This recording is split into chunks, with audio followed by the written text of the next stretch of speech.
Source Tyndall, and I'm back again. And I'm here to discuss a couple things. Now, I know people are upset with me because what I'm doing and the direction that I'm going in and everything, and that's fine. You can be upset all you want. I am looking for the truth, so I look at all the facts and everything, and I just don't believe what somebody else says. Now, I'm going to explain something about meteors, and a lot of it is it's taken out of context, and it has to do with this. Okay, right here it says meteors do not get hot on the inside. It may get warm, but not hot enough to alter the inside in any important way, such as melting or changing the mineralogy. Okay, now I find a problem with that. And the way that I find a problem with it is the Hoba meteorite, okay, 9 feet across, 3 feet in thickness. It is considered to be the largest natural piece of iron on Earth. Okay, now if it's 3 feet thick and it's solid iron, how did the heat get to the center of it?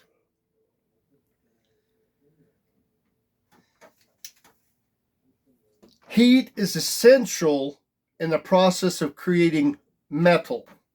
You have to have heat to create metal, which means that in order to have a 3 foot thick meteorite, the heat has to get to the center. Now, I'm going to show you the Willamette meteorite. Okay, this is the Willamette meteorite. Okay, it is considered solid metal. Okay, look how far down in the metal is melted. Okay, there's metal up here, metal down there. When you look at how far down the heat went and it turned it to metal down in there too, that means the heat penetrated. But your expert technology and everything says meteors don't get hot on the inside. Well, this is why I don't buy it. It's 2 prime examples right there why I do not buy that meteors don't get hot on the inside. The other thing you have to look at is if you go by that and that is true, that means that when those meteors came in and they landed their meteorites, they were solid metal when they came in. That's the only way that it could have been made. If it didn't get hot on the inside, you don't have the heat to make the metal. It already had to have been metal. But this is something that, a lot of people just don't look at stuff. Okay. Now, with that being said, I'm going to go a little more in depth on what happens to meteors. Because everybody will just say, well, you got a little meteor, it comes in and it burns up and then it hits the ground and then it's a meteorite. And that's all anybody ever really tells anybody. Nobody really goes into depth as to what actually transpires or happens. Okay.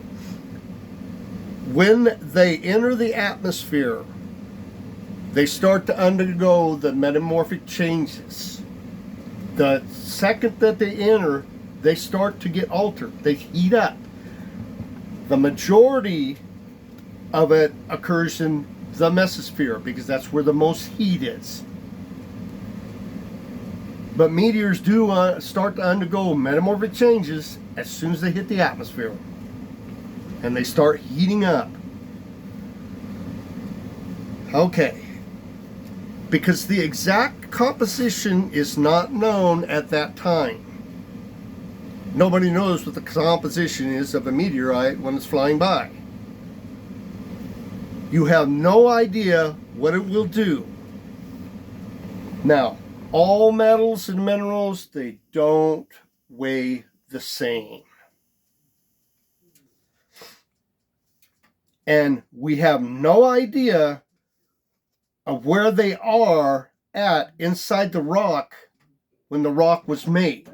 You don't know where the majority of the metals and minerals are in the rock when it was made.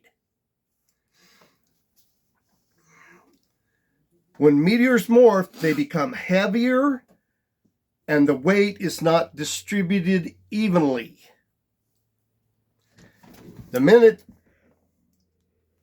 it starts gaining density and putting on weight, it's not distributed around it evenly. This causes the meteor to slow down, tumble, and alter its trajectory. Because when it's morphing in the process and some elements are heavier than others inside the rock and you don't know where everything's located, it's not well balanced. Even if you have something round that looks like it might be well balanced, it's not. It's off balance.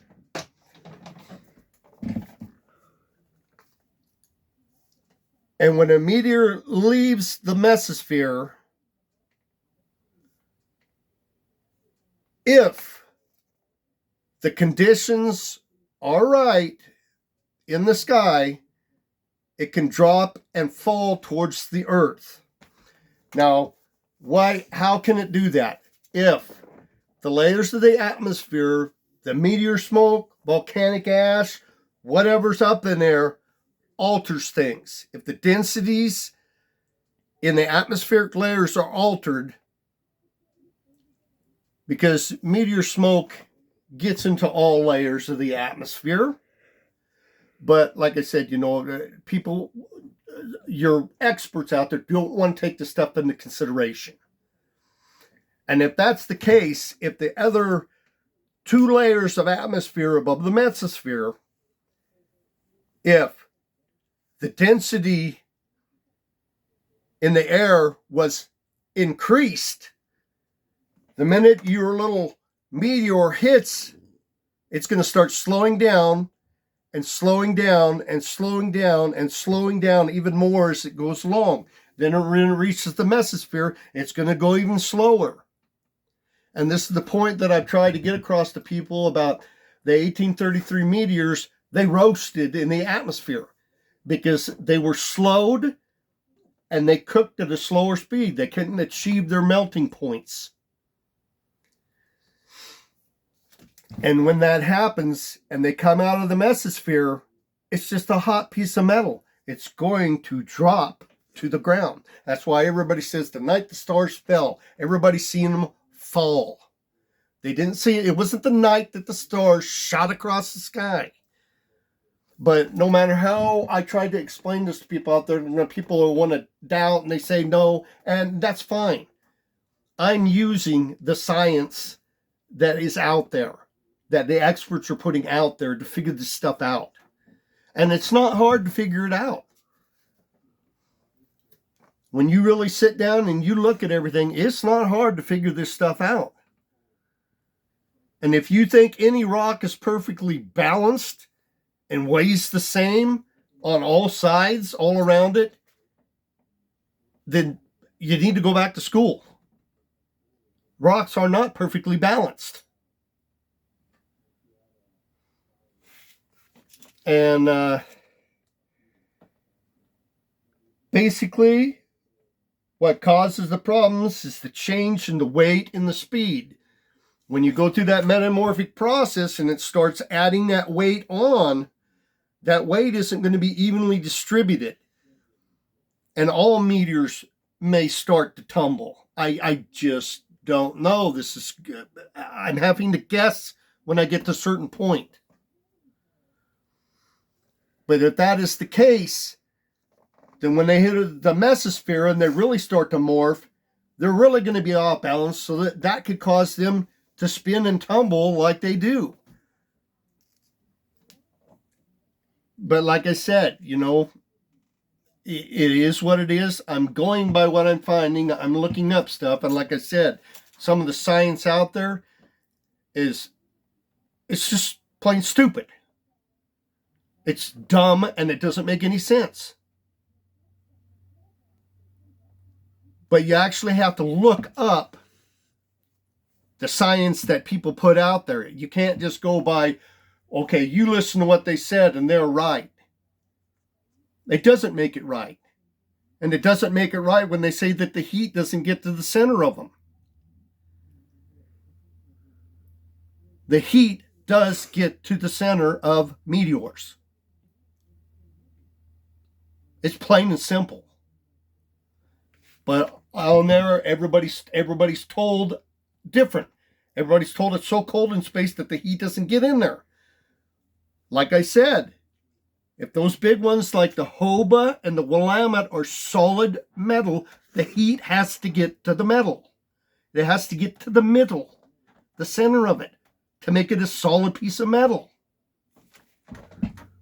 But you people go on believing what you want to believe.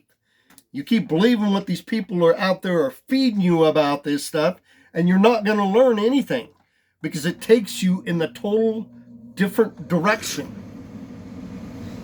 And if I'm right in my findings about what happens to the meteors, the altering the speed and the weight, the speed and the weight and being off balance and the tumbling and everything and the slowing down, that would explain why some of your meteors are on top of the ground, some are buried, and some of them aren't leaving any craters at all. And the chances are that the Hoba meteorite probably came in with a whole bunch of meteors in a big meteor shower. And the change in the atmosphere, the layers, when they alter, it slowed it way down.